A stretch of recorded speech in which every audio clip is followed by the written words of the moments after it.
আসসালামু আলাইকুম। মাহে রমাদান মুবারক। খুব ভালো গেছে আলহামদুলিল্লাহ।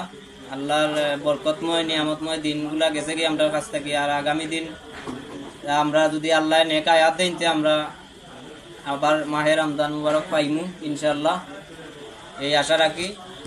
আর যারা যারা এই রমজান মাসে আমরা সারিয়া গেছেন কি তারা খুব বেশি মিস করতাম। অনেক মানুষ নাই দুনিয়ায়। আগামীতে এবার ঈদের রমজান যারা সিয়াম সাধনা করছেন আগামীতেও তারা থাকতা ইনশাল্লাহ, সবার লাগি দোয়া করি। আর যারা আল্লাহ মায়া করে লিছেন তারারে আল্লাহ জান্নাতবাসী করতা। ঈদ আইলে জানি না, ঈদ মানে আনন্দ।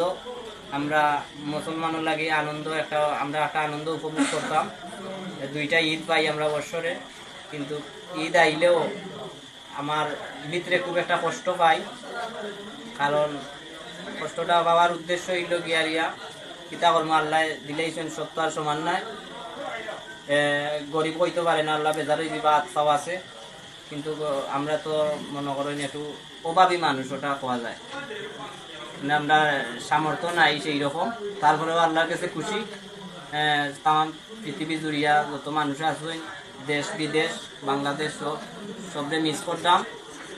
বিদেশ দ্বারা আছেন আল্লাহ বালা রাখতা, নেক আয়াত দিতা, আবার আমরা সামনে ফিরাইয়া দেশের মাটি টানতা। সবার লাগি দোয়া ও শুভ কামনা করি।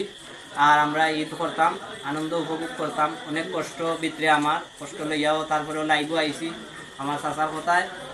কিতা করবো, আল্লাহ জিল্লাখান রাখছেন আলহামদুলিল্লাহ, আল্লাহর খুশি।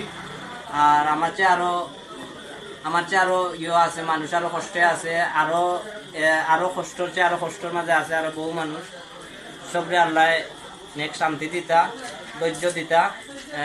সবে আমরা ঈদ উপভোগ করতাম, আনন্দ উপভোগ করতাম।